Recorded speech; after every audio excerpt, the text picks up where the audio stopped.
All right, so thank you so much, Jessica, for being in this video.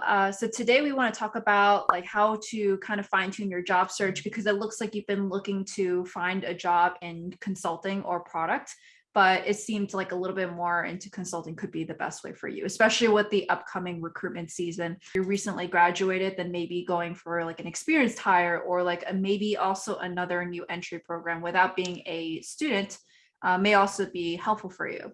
So just like looking at your background here, it looks like you do have actual work experience. So that's good.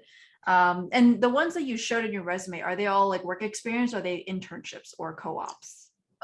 Yes, they all work experience because Okay. of my gap year. Yeah. Okay. So that actually means that you can go for experienced hire roles then. You don't have to go for entry level roles. If you were to do an entry level role, usually that's like good for if you want to do something that's pivoting away from what you already have experience in it. And you look like you have experience in consulting already. So that already could probably set you up. So if you want to go for like a top tier firm and tech, you probably could do that for the entry level role. And if you want to go for boutique firm, you could probably go for an experienced hire, like a second, like senior analyst or senior consultant kind of level. Sometimes it gets a little bit confusing. A lot of people I know who ask me about consulting, they're just like, what do I even look up in the first place? They look up consultant, but usually when it comes to the hierarchy in a consulting firm, consultant's like 3 levels up. But really the term you should be looking for is analyst. So consulting analyst, business analyst, technology analyst. And then there's also a lot of consulting firms that have entry level programs. So Accenture is one of them. And I know a lot of the big four do have them as well. So that should be a really good start for you, especially if you have experience, because then that way you could actually qualify for that. It may not be through the school route, but you can do it through online. So these processes will always change because there's always COVID restrictions, like maybe they're only doing it virtually, or maybe they're doing it remotely, or if you want to go directly for the office that you're going for. And I see that you're in Asia at this time. Are you in Asia right now? Oh, no, I'm actually in Minneapolis right now. Okay. So you're in Minneapolis, and are you open to relocating to any other place in the US? Yeah, for sure. I always open as well, but I just figure because a large chunk of my network is in Minneapolis, so it seems to be just a better aim at the moment. Yeah, and with that as well. So for example, with Accenture, I look on the website, and from your you suggesting we're looking for entry level. Yeah. But for them, I think that there are a lot of job with, especially with the Accenture Flex. That is mostly contractor job. It's not really like full-time position. So how you kind of like filtering that out? Like how you, because with big firm like Accenture, they have a lot of hiring that like an employee or like a recruiter not really fully aware of the opening position that have on the website. Okay, so actually, let me just share my screen so that way I can show you where you can get started. So we're going to just stick with Accenture because that's the one you mentioned. So usually when it comes to a company like Accenture, there may be a specific section just for entry level. Like, I mean, this is not intentional, but there was this one. But like, for example, students and interns, entry level professionals, and then this may also apply to you, experienced professionals. So this doesn't apply to you anymore, but for anyone that's watching, this is a good place to start. You wouldn't want to go straight into the actual job search here. Sometimes you may want to look through and see for the programs that they may have. And usually they may not even be included in that general job search. So you may want to make sure that you're not applying for like a experienced hire role by accident. And then for entry-level careers and careers for experienced professionals may be close to what you're looking for. So for job search on entry level, you can still start your journey here. And depending on the company, they do change it a little bit. So usually when it comes to something like Accenture, they may have like a program that already shows up here, like the apprenticeship, or that there's like a process that you hit where like maybe you just upload your resume or you upload your information first, and then they reach out to you, because usually entry level program does start out with through your school. And if you weren't in a target school, then this would also be a good place to start, where you could probably look into and see like what's available. So right now it looks like these are the ones that are available. And then you can also, looks like you could just search directly here if you're not in a target school or target area. And then what I do is like I click entry level here. So even though they have like a specific program, This looks like it's what's available. So actually right now, I think these are the only ones available. It doesn't really help that in June, this is probably like what's currently available. But like, let's say in September, when September comes along, then you'll see a lot more popping up. And this also applies for any other job, but let's say because you do have some experience down in your belt, then this may actually be the best one for you. So you search jobs, you could technically do entry level, but it's going to be the same exact thing what we were looking for. And then when you filter results, it may actually be good to go to experience level, look up for entry level. I think it's going to be very similar. Yeah, see, something different now shows up, even though you're doing the same exact filter as before. And so usually the way, let me see actually if you can even see the levels here.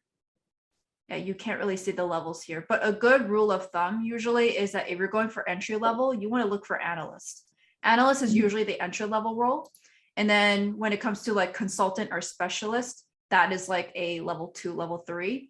Associate is actually even lower than an analyst. So that's usually when if you have an associate's degree or maybe even a college degree. So there may be some roles like, for example, editor, proofreader, that is not entirely sure what exactly that is, but generally when you look at this, you can have a sense of what kind of level it is. But it looks like these are all not necessarily consulting roles. And the only ones that you can kind of see is like through associate or analyst, that those for sure, those are going to be the ones you should target. So let's say if you have a background in data, then this would be a good one. So you could go straight for this one. And if you also want to go into a little bit more filters, so business area, you could probably go for tech and strategy and consulting. And AFS also does have technology consulting. And then all of these should pop up. So these all are fair game. So I feel like when it comes to something technical, then maybe this would be good. If you just want, and based off of your background, I feel like this actually could be good too. Junior business operations analyst. And so it was just simple as going through the different filters. So it's a little bit weird though, because like technically this was an entry level role, but you did have to go through certain ways to go through it. But basically the moral of the story, if you're confused about what to look for that is actually applicable to you, you would want to look for analyst or associate. And it's not entirely true, like, oh, is this entry level? Is this experience higher? Because technically they're targeting both people. So they're not going to be put in a particular program. If you are truly coming out of college, they may target you for like the technology development program, the consulting development program, and a lot of other consulting firms have programs like that too. But if you're looking for as an experienced hire for a role that could be either or entry level or experienced hire, then just looking for analysts and associates helpful, because usually when you're looking for consulting, those are the levels that they're going for. And sometimes they may even call it like junior consultant if you go to certain particular firms, or associate consultant. Those are also entry level roles. You kind of have to know what are like the words to look for, which is why when it comes to particular roles, when it goes to searching, I go by 2 ways. One is like looking for those exact terminology. And the other way is like actually finding a exact consulting firm that you're interested in and then looking on their website. So for example, this is what we did with Accenture. But let's say, for example, for BCG, let's do that and then look for maybe what roles they have available. It may not have that many available right now in June, but this is what we can do for now. Why isn't this showing up? There we go. So right now you just see there's like a search part, and then you just keep scrolling, see they have a specific section for entry level. And you already see there's like a section right here. So it's not necessarily, maybe this is actually probably close to it, but usually they may even have like here's like a bucket of roles that you can go for. And then they'll figure out later on of like what team you're in, or are you in tech, are you in consulting? Usually when it comes to like the MBB, they tend to be something like this. I've noticed that they tend to have like this generic title for this, and you just click apply now, and then you just do it. So sometimes it's as simple as that. A lot of firms, they do wait until the recruiting season. So usually around like August or September, maybe October. But a lot of times, like if you keep on looking, you'll see that even this one kind of actually be, well, this is in Spain, but these are also entry level roles too. Just because you see the word associate, then you'll know that that's like an entry level. But then you kind of have to also make your assumption, like expert consultant, that's probably not entry level. But the best way to figure out too is If you really don't know the levels, you haven't spoken to anyone in BCG or Accenture to know the terminology to look for, you can always go on LinkedIn and then look up that exact role and see how many years of experience have they had at that firm. And then if that's a good role to target, because the last thing you want is to spend many hours on this one application, but you really don't even have that much years of experience. So let's even click into this and see how many years of experience. Yeah, so it's like minimum of 5 years. You can already kind of tell that this is not entry level, but you could save the time by just looking at the title and knowing that that's not entry level. So usually analyst, associate consultant, junior consultant, business analyst, even technology analyst, or if they have a program attached to it, like the TDP or CDP, those are all good to go. So let's say you are going for a graduate program and you want to just look through here. So I would just keep it open-ended search, and then you'll see, again, it's going to be the very generic title, and that's usually where they'll figure out later on where you fall based off of your application. And that's what a lot of like companies do too, to make sure they're not going to completely outright, like let's say reject you for a strategy role when you're really more for tech. They do this so they can figure out based off of your background, since you don't really know what they have. But the best way to do it though, if you really want to cut down on time, is to do the networking. And you did mention that you did a lot of networking. So that's actually really good too, because then you could see maybe there's some openings that pop up that are not publicly available, because there's a lot of roles that do pop up like that, even entry level. Sometimes they might go, oh, we see that the Salesforce practice is growing heavily. And if you're in the healthcare industry, then that's even better. So now you can just target your area to that focus. And so that way you'll have a higher chance. And because next time you do your interview in that area, you could say that you've been growing in this particular area. So you want to utilize the networking, not just like to meet them, but also to see where is the company's focus on, and then what are some roles or what are some things that would help you stand out in that role. So each time you could fine tune your resume. Maybe they're looking for healthcare experience, but they only mentioned it as a one bullet, but you can't really tell how important is it until you talk to someone saying, yes, we're really looking for people with healthcare experience. So now maybe like you had your resume, you have like 5 to 10 roles on there, or maybe you just have like 2 to 3 roles. Then you want to say like, okay, there was this one project I did that was in healthcare. Then if you had a project in it, then maybe have a section of projects and then just highlight healthcare. So now all of a sudden you're utilizing that information from networking to make sure you have a higher chance. And you can even, if you can even do this, but like get the referral to say like, hey, I've had experience in this area and I would really love to be in this role. How do I make that happen? So there's things like that too, where you can try to make it where your networking is not just there to meet people, but to help you learn a little bit more about the role, the company, and how to even get your way in there as well. So for boutique, like boutique consulting, is that kind of the same similar process as well that you normally follow? Sometimes for boutique firms, it depends on if they go by programs or they go by roles, because usually with a big company like Accenture or McKinsey or BCG, they can afford to have like a class of cohorts. Say like, okay, we have 20 people starting in this month, 20 people starting next month. Usually when it comes to boutique firms, you may have 2 different ways of doing it. They're like, oh, we have this big project coming up, but we don't have enough people. So we're going to hire for that one particular time. And I've seen a lot of people actually commented on my videos or message me and say like, hey, it looks like I applied and I got through this interview, but then at the very last moment, they said that the role's no more. It's usually because of that situation where they had a very crucial role and they didn't have anyone in the firm that was available to do that. So they try to hire someone for that particular project. So if you're in a smaller firm, that generally could be the case because you don't have as many projects. You don't have that many, you don't have the money or the time to just have them sit there on the bench without actually have a project on. So usually it's like based off a project need. And then the other one could be like cohorts as well. Like usually they do go by feeder schools. That's generally how a lot of some like regional boutique firms go for. But like, let's say you are a Workday based boutique firm, then they may be targeting specific areas, like someone who has finance background, someone who has HR background, someone who came from Workday. So there's like many different areas that you can target based off of the particular boutique firm. So usually if it's like a boutique firm where it's smaller and it's more regional, they're going to be based off of the region itself. They might do career fairs locally, or they might target schools in that local area. If they're a boutique firm in like a particular specialty, then they might target majors and programs in that particular program. And those could be based off of cohorts, or maybe they're looking for like, oh, we have these 2 roles open, we're trying to see who's available.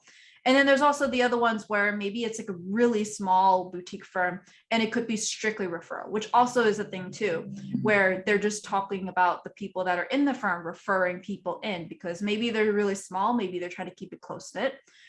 Maybe they're really just hardcore, we have to be really good and everyone who's in gets equity, which is why they may even have a harder process than some of the other firms out there. So that's why we just say like, it really depends on the boutiques firm, where they're focused on, how big they are, how established they are. The more established, they generally have a program, but if not, then you may have to do more work, because sometimes if you go for like a consulting firm that's focused on quaint, so it's very, very hard to get into that area. You have to really know the field and know the people. That's why like they may not have cohorts then, because it doesn't make sense for that particular area, since they may not have a lot of people applying in the first place. So they're going to be looking for very specialized areas to reach out to people, to be for sure that they're the specialized people that they're looking for. But if you have like a general, like here's like a technology consulting firm that services New York City and it's like very broad, they might have a class. So you have to kind of have a sense. And usually the best way to find out is by networking and finding people in that area and see like, what are your general recruitment processes? Because usually it's based off of that, and they might not even have a website. They sometimes says like, work with us, and they might even send an email, or they'll put a newsletter and they won't even have job listings online. So it really is depending on how boutique or how small or regional they are. So most of the time it's just, is there like a resources that you kind of refer to for that? But because like with big consulting firm like Deloitte or BCG or Accenture, it's like everything is on the website and it's hard to filtering out versus, and they are very broad. A lot of things and topics got covered, but then versus with a lot of boutique firm, it's that sometimes you're like, oh, they do consulting, but they are very specialized in something. Like how you kind of like navigate that? Is that like a resource that you can refer to for like just information check? So I guess like a question for you would be, are you looking to be in a more specialized area, like in a boutique firm, or are you looking to just get into consulting period? And then broad could be probably where you go. I mean, I think I'm mostly looking into tech consulting. Okay. And that kind of the focus, and I have background in AI and machine learning as well. So that's kind of like the advantage that I'm trying to leverage. Okay, so then there's actually a lot of AI and machine learning focused consulting firms. So just being in that area, I would really just spoof up your, well, not spoof up, but like really make your LinkedIn look really good. Show everything that you've done, because usually in that kind of role, they may have recruiters reaching out to people who have that very fine-tuned specialty. And they do that by search engine optimization. Like they go like, oh, we're looking for someone with AI, ML, technology consulting, and they may have those 4 keywords and then see what pops up. And you also have to kind of be in the area. So for example, Minneapolis, I'm not sure about many AI, ML firms that are in that area, but that could be a good one. Another one could just be another way to go is like maybe looking at a similar consulting firm or the same consulting firm that you were in, looking at the employees and then where they went. Maybe if they went to another AI, ML, or tech consulting firm, then reach out to them and say, hey, I used to be at this company and I'm also interested in continuing my journey at this firm. Can you let me know how that was for you? And then that's another good way, because if you know that there's like an established track between the 2 companies, that means a recruiter found value in whatever you were doing. And then this way you have another person that can vouch for you too. So the other way is that if you were to be in, and this is generally like if the more specialized you go, if you want to go in AI, ML, you could also go to their very specific career fairs, because at this point, AI has gone big enough that they have very specific career fairs for this area. It may not be in consulting, but what you could do instead is like look for solutions engineering, solutions architect, or basically anyone in the service industry kind of roles at that kind of career fair, because it's not just consulting. It's not just at a consulting firm. They could be at tech companies too, where you have people working with internal clients or clients that are external, but they're not a consulting firm, like how Workday is a technology company, but they also have a consulting wing. So something like that, they usually have a lot of availability there too. If you want to kind of leave the AI ML area, then probably just everywhere else it's going to be easy for you that way. So this could mean, for example, going to job sites like Indeed or LinkedIn. Those are good too. Or just go through networking as well on LinkedIn and say like, hey, I've been interested in this role. I have this background. I noticed you have this similar background. Or maybe you could talk about your alma mater, your school, and say like, hey, I've also noticed you're an alumni and I was really curious about your journey. A lot of times they're going to respond as long as you make a good effort on it. A lot of times, like, I'm now on the receiving end where I get these people requesting to like, hey, I want to learn about your role at Google or at Accenture. But the only time I do really respond is if they truly care to message me properly.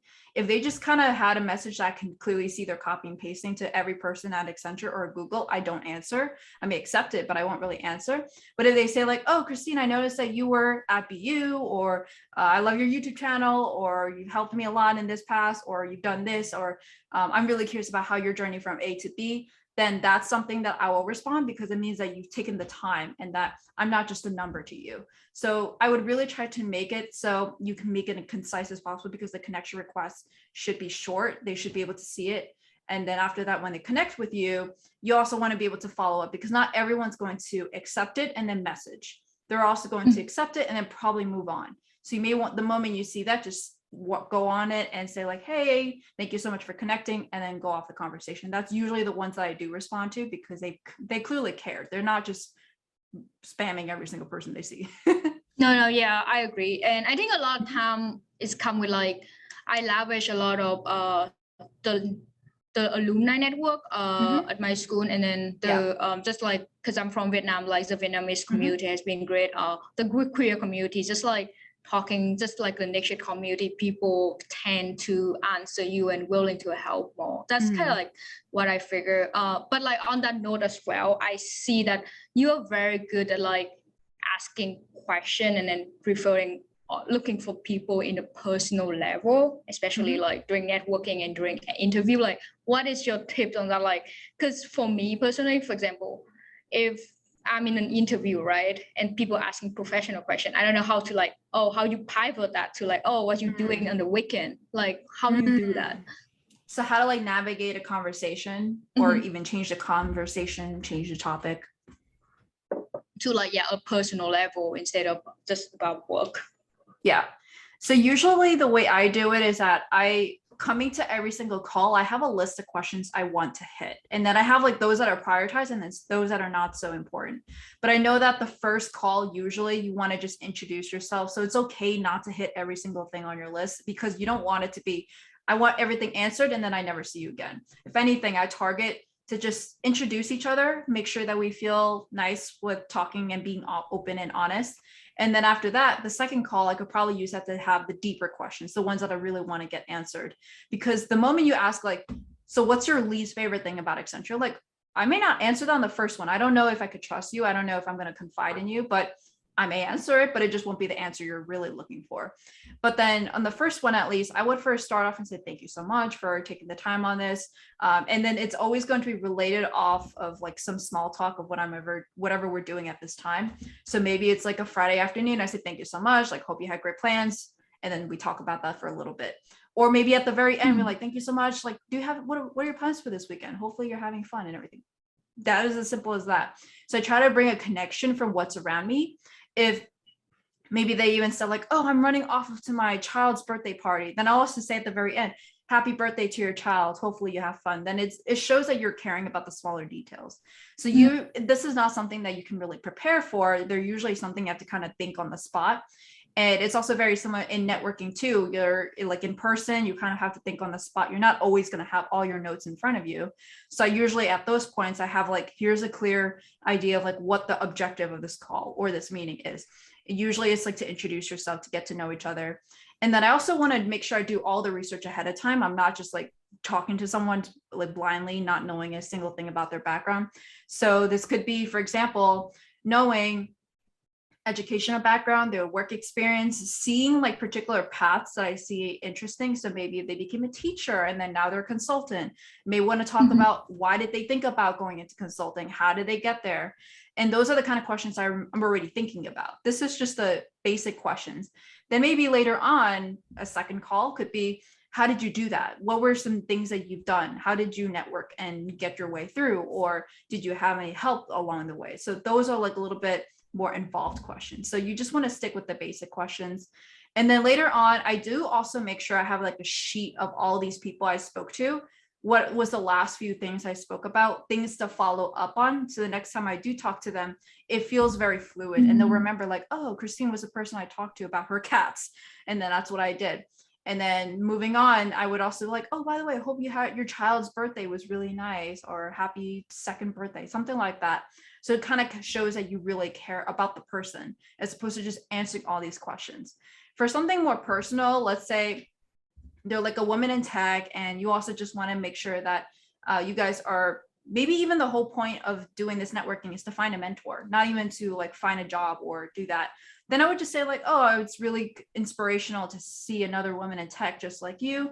And I'm also really curious because like I saw you went from this to this, and like around this time period, I also saw you balance like 2 other jobs, and maybe they're not even that accomplished, or because you don't want to really talk about that all the time. You could say like, oh, so what do you do outside of work? I'm really curious because I always want to see, can women really do it all? Like you can kind of figure out what are some transitional words, transitional phrases you say in between, that now it doesn't seem like completely jarring that like you're going from one topic to another that's completely different. You can just find a link like, why are you personally interested in it? You may want to be honest with it and say like, you know, I really aspire to be like you, like a working professional and also mother and a wife, and be able to do everything that you're doing. How did you do that? Like what are you exactly doing to make that happen? Now you kind of shifted it, and that's like my transitional question. Then I may talk about like, so like moving forward, do you want this to be your end goal? Do you want to be like an entrepreneur? Do you want to be a stay-at-home mom? Then that's like my final question. So I found a way to transition through in a very easy and flowing way. So usually I talk about like, here's the list of topics or even some key questions to ask. And then the transitional questions, I base off of like how the conversation's going, the conversation, maybe new things that were brought up that like, oh, I did not think about that you went to MBA to just get experience. That's it. Then another one could be like, maybe I just went to MBA to get a founder for my startup. You may not have known that just from looking at their LinkedIn or their profile, but this may bring up new conversations. And you can always make sure that this is not just the only conversation you're having. If you have any additional questions, you can always like message on LinkedIn or email or text, and then have it for the next call. So really, it's just like the first call, you really want to make sure that they feel comfortable with you. And then after that, you can do that on the second and third call. But you always want to make sure that it's not like, here's a bunch of questions I'm going to ask right now, and I want you to answer it. Vice versa, maybe they're going to spend this entire call just asking about you, about how they can help you, but you don't know anything about them. And so you could end that call and say like, hey, like, you've learned a lot about me. Next time I want to learn a little bit about you. And then this way it makes it seem like, okay, you have that transition where now they have an expectation of what the next call will be. And you can also even add in some phrases like, oh, so I thought it was really cool that you went from MIT and then you moved to Nebraska. So, I mean, that's just like a random example, but things like that, you just want to have ideas of like, what can you say to transition? That could be statements or questions or just conversation starters for the next time. So it really is like about experience at a certain point. I think that's very helpful, because for me, my kind of the way that it's working for me is the last question I always ask is, hey, is there any kind of resource or people that you recommend me to talk to or recommend me to look at? And then after that, if I had that conversation with the other one, then I would just like follow up and let them know, or like if I look at their resources, just let them know as well. But then I didn't have that kind of like transition to a second conversation with them yet. I have with a few people that I think like, oh, this person have something more for me to learn. But like, I think with some people, it's like, ooh, what else can I learn from them? Or like, what's a question? It seemed like because the first conversation is already like covering the basic of their experience of what I can look at on LinkedIn. But then with the next conversation, it seemed to be like, oh, what's next? What can I learn more from them? Or if I like, oh, I don't have the job experience, or I don't have anything to like show you or like put it on my effort to the discussion yet. I don't know if you feel the same. Yeah, I think also like this whole tactic is usually based off of someone that you want to have a long-term relationship, which is ideal. If you're just really reaching out to someone to just like, I have these few questions, you can do that through LinkedIn and then have like a deeper conversation on like a phone call or video call. So it really is depending on like what the idea of behind why you're reaching out to them, because not all people are going to have the time to do the second call. So you have to kind of have a sense of that. Like, let's say you're a managing director, you're probably not going to have a second call. So you kind of have to be like, okay, this is only a 15-minute call, maybe even 10-minute call. You know that you're very busy. I have these few questions done. And then maybe send the rest in email the next day or things like that. So you really have to kind of have a sense that like not all the time you're going to have all the time in the world to do a second call. So maybe it would be nice to have the important questions in the beginning. And you can kind of sense during the conversation if they're all bullshit. Then you're like, okay, you can kind of warm them a little bit, have a conversation. But then if they're like very direct, like, okay, what do you want me to help you with? Like, I want to help you, help me, help you. Then you can ask all your questions up front and say like, hey, I've been really curious about this. And also I've been getting, and I always want to make sure that if I want to get more than what I'm already getting, because if you ask the same questions to every person, you want to avoid you're getting the same answer. So, or you don't want to waste their time. So what I've done in the past is like, oh, so I spoke to so-and-so and she mentioned this. Do you feel the same? And then now you're getting a different perspective, because it could be that they'll give you the same exact answer if it's very common kind of experience, but they might be like, oh, sometimes you'll get that, sometimes you won't. And they'll give you a different perspective. Now, even if you're asking the same exact questions you are with everyone, you're getting a slightly different answer that gives you a different picture of what's going on. Yeah, that's helpful. Yeah, for sure. Especially when like I talking to people the same roles as well and how it's different. But yeah, most of the time like, hey, what's the difference between B2B versus B2C business, stuff like that. But yeah, I think so. Another thing that I want to ask is just like I have struggled with answering the question why us. Like, because with a lot of company, when you look at their websites or where innovation is about community, is about result oriented, but like how do you find the difference with them? Because a lot of company I see is like a lot of generic term instead of like, okay, but what's the key point? How do you do that? I felt the same way at first when I looked at the big four. I was like, they're all the same. Maybe Deloitte's slightly different, but they all at the end of the day, they're same. They're all generic consulting. They're not like focused in an area. They're global. What's the big difference? And then also you could say the same about MBB. They're all very strict strategic consulting firms, but you have to go a little bit deeper. Maybe, for example, you're interested in AI and ML.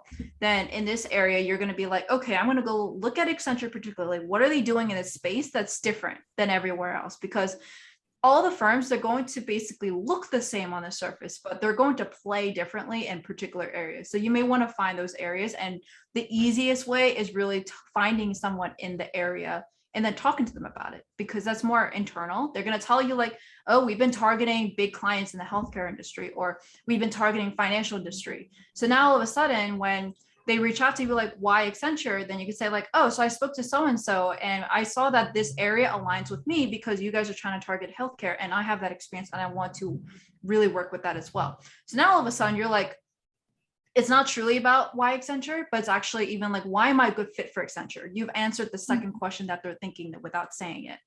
But this also shows that you've done your research. You actually know someone, you spoke to someone. The recruiter who's talking or the interviewer who's talking may actually know that's also the case too. Like whatever you're saying is true.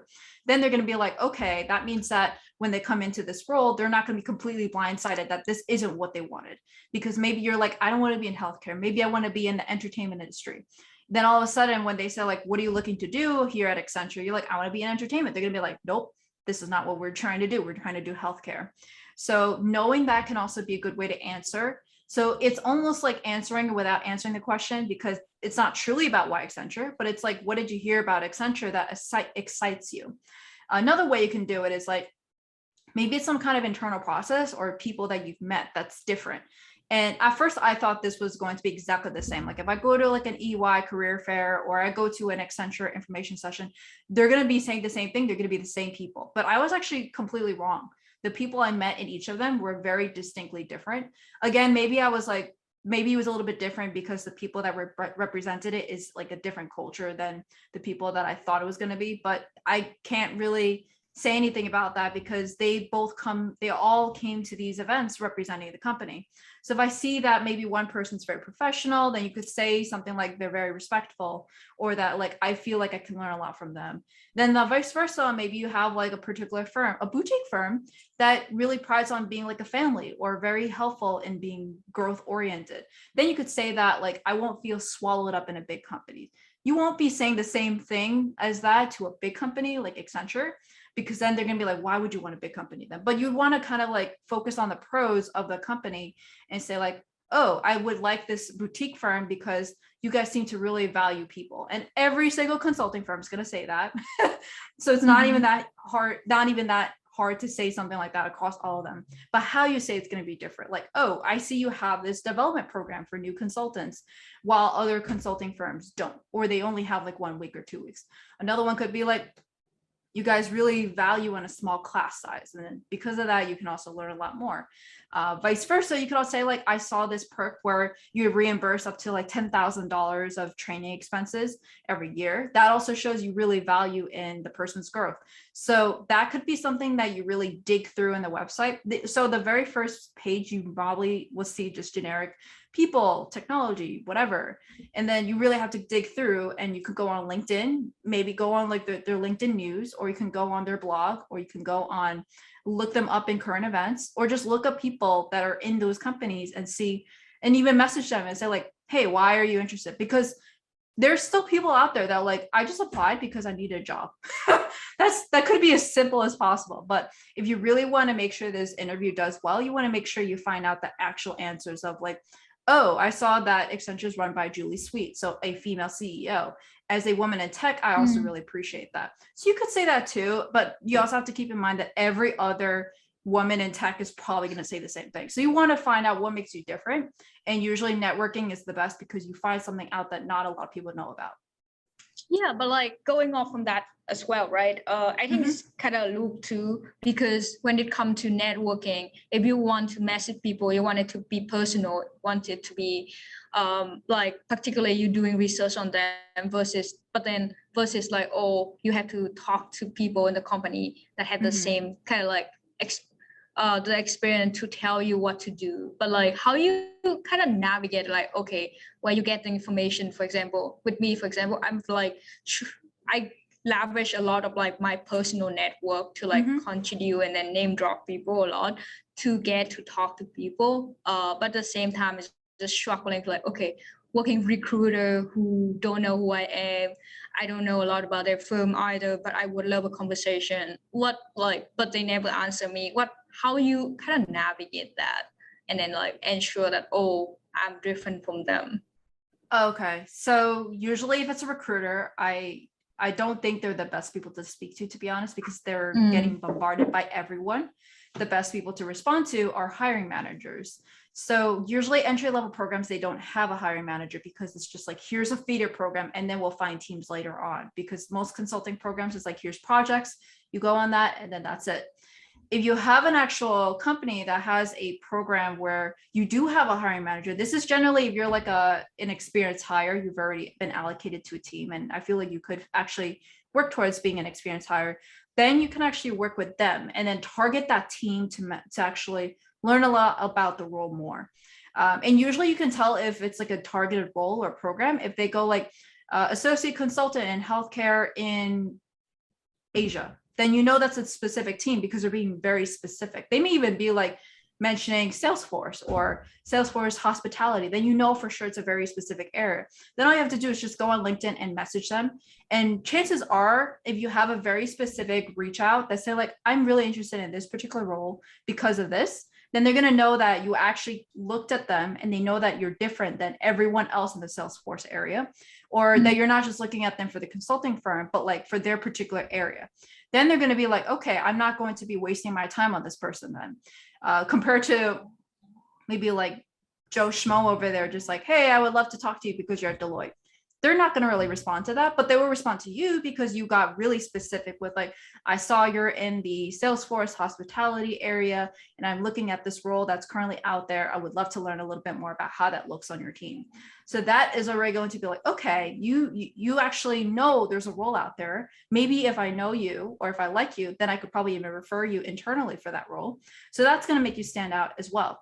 But if let's say you're not even looking to go for any particular role, you're just kind of learning about the company or anything like that, then you can do it where if it's like you do have like a personal connection, and then that person could introduce you directly. So I don't really like to just name drop. I don't like that because then it's just like I could just find some random person and do that. But let's say we have like Amy is like a personal or mutual connection between this person on LinkedIn and you, then you can say, hey, Amy, how do you know this person? Can you introduce me on LinkedIn or email or something like that if they have that private information? And if they do actually personally know them, that's perfect because then they could just like, hey, Amy, so I do see that Jessica is interested in this role and she would really want to learn about this and want to get to know you a little bit more as well. Now you just stand out compared to every other like LinkedIn message that they get or email if they get. Another way you could do it is instead of through LinkedIn, which everyone probably gets bombarded with, is like really trying to find their actual email address. So some consulting firms do have like, here's like a naming convention, like Accenture has like the periods in between the names. If you can just find that and then look it up, or even have someone internally look up their email address and send that to you, then you just immediately get like your eyes on your email and then they'll probably respond. When I did that, I almost always got a response because I actually emailed them and they're not on LinkedIn. Usually when it comes to LinkedIn, they're usually only looking because they're looking for a job or they're trying to leave. So they may not be the best people. And I know a lot of people who are out there that don't regularly go on LinkedIn to message people and network because of that. They're only going to really look if they're actively looking or actively trying to connect, or if they're like an influencer or they're trying to get somewhere into like maybe entrepreneurship or something like that. So that's why LinkedIn is not always the best. It is meant to be a network, but in reality, a lot of people are going to just use it for job searching. So a lot of people who are currently like, maybe they're deep into client work, they're not going to be looking on LinkedIn. They might just like open LinkedIn one day and see like over 500 messages and not click through any of it. So even those people who write those big, really good chunks of like, hey, this is how I know you, this is why I want to reach out to you, they may never get a response because of that. But you find a way to get that email though, they'll still get to see it. They'll always open it and be like, okay, you're worth my time. And that's where you really want to make sure that you get your words to shine, like either getting someone to connect you with them or really make sure you get a good elevator pitch. No, yeah, that's very like what's working for me in the past as well. When like an alumni doesn't answer LinkedIn message, but then I check it on my school website and then I figure out their email and then I email, they answer right away. So yeah, that's working very well. I guess what the last question I have is coming with like the thank you email. Thanks, Joe. The one that you have is very helpful. But when it comes to like, just want to ask you about your experience with, like again with LinkedIn, that you're gonna search up that person and you will have a LinkedIn request as well. So how you like navigate with that thank you email versus like writing a LinkedIn message request with them as a thank you? How you navigate? Like what is your recommendation or like what's your opinion on that? So I've done this one or two ways. One is that I make the LinkedIn connection request as the thank you email. And it depends on how the conversation went. If I feel like it didn't do so well, I'll do that. But if I really think it did go well, then I'll do it through their email. And then I'll also send a LinkedIn request, which is like a shorter version of that thank you email. Because you want to make sure that when they look at you on LinkedIn, that you'll be like, oh, that was the person I interviewed. So you want to kind of make sure that both ways, the thank you email and the LinkedIn request, has a little reminder of like what you spoke about in the interview. That's different than everyone else. Like maybe you talked about a basketball game that you helped out because it's a charity or something like that, then mention that in there. Or you could say like, oh, just whatever happens with this interview, I would still love to stay connected with you. And I've actually done that when I did my job search, and every person has accepted. I didn't get a single decline because of that. And usually when it comes to being interviewers, like they may have actually already looked at you on LinkedIn. So Yeah. they may already just like, okay, they'll be ready to accept it. So they're generally going to be more active on LinkedIn as well. So I would say that those are probably the best ways to reach out to them. Another way would just be maybe you are in your first round and you just got accepted to your second round. You could also use the LinkedIn request. It's like, hey, thank you so much. It looks like I got into the second round interview. I would love to stay connected with you, or maybe hop on a call with you, depending on like how the conversation went in the first round. Clearly, if you got a second round interview request, like probably went well. And they usually want to help you through because they're rooting for you. They don't want to waste time on another person, or maybe they did really like you. And I have done that a few times and it actually has worked a little bit. So that's like another way that you can just do it that way. So you have the thank you email, and then if you got the invitation to the second round, then you can use a LinkedIn request to follow up after that. Yeah, that's kind of the process. And with that as well, when you say about with thank you email, always ask a question, but like what kind of question when you ask me, like, I don't know, with mostly, right? With, for example, the first interview will be with the recruiter, and during the interview you already asked about, oh, what's the process will look like when I will hear back from you, that kind of stuff. Then what can you ask when in the thank you note? Yeah, so if it's like to a recruiter, there's honestly not that much you can ask. If it's like an interviewer after that, then there's a lot more to ask. But let's say for the recruiter particularly, you've already asked about the process, but you could also ask about things like, so what does the compensation package make up of? Or even things like, do you have someone you can connect me to that's in the team? And they may say no because it will be part of the interview process, but they may also say yes, because you could also say things during the actual interview with the recruiter. You can still ask questions too. So one thing could be like, what do you like about this firm? Why do you like this firm? Why are you recruiting for this team? That could be another thing you can ask in there. Like maybe they've asked you questions during the phone screening, but you did not ask them any questions to them. And a lot of people have not asked the question, like, why are you looking for people in this role? Is it because it's growing? Is it because someone left? Or maybe even they're just like in general trying to grow this particular area. Then it gives you a little bit more focus. And that particular question is something a recruiter can answer. You don't want to ask a recruiter something like, why is Accenture focusing on AI? That's probably something for later down the line when actually someone in the practice. But you can ask things like, what is the compensation package made out of? Or maybe even things like, what's the timeline looking? Or when should I hear back about the next round? Or maybe even things like, oh, so I'm really curious about this area too. Are there also availability on there? If you feel like you bombed that screening. So there's a lot of different ways you can ask. Just make sure that you ask questions that only the recruiter understands. So now if it's like an interviewer that's actually on the team that you're interested in, you can ask things like, okay, what is the day-to-day like? What metrics do you guys use to measure performance? You can have like a whole list of questions. There's actually a lot of ways that like I've literally just Googled and say like questions to ask interviewers, and then I just chose the ones that I actually found made sense. But if you don't actually know, you want to maybe go for even deeper questions, I always ask follow-up questions to questions I've already asked during the actual interview, very specific ones. So maybe, for example, the question would be like, what is the future of this role? And then maybe your follow-up question in the email would be, so you mentioned the future of this role is this. So once you've gotten there, what are we going to do next? So like, what would you even say, like, what are the performance metrics that you'd make sure to see that like the future is what works? Or maybe like, once the future is accomplished, then what do you do next? Like maybe the future is like, we want to hit healthcare industry, and then now we want to hit entertainment industry. How would you go about that? Would you hire more people? Or even things like, how do the teams work together? Because it's not just one person. Does this mean you have internal teams? Do you have different teams on the team?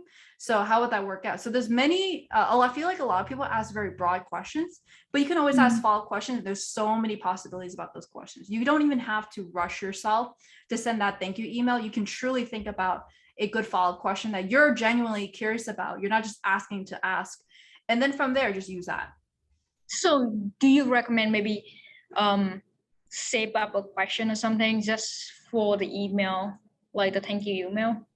I always try to ask all the questions that I can, because you also don't know how many people are going to look at your emails or respond to their emails. So you really want to make sure that you do everything you can in the interview. If you did have a question left over, you can do that. I've actually had so many times where the interview got cut short, or maybe I ran out of time with asking interview questions.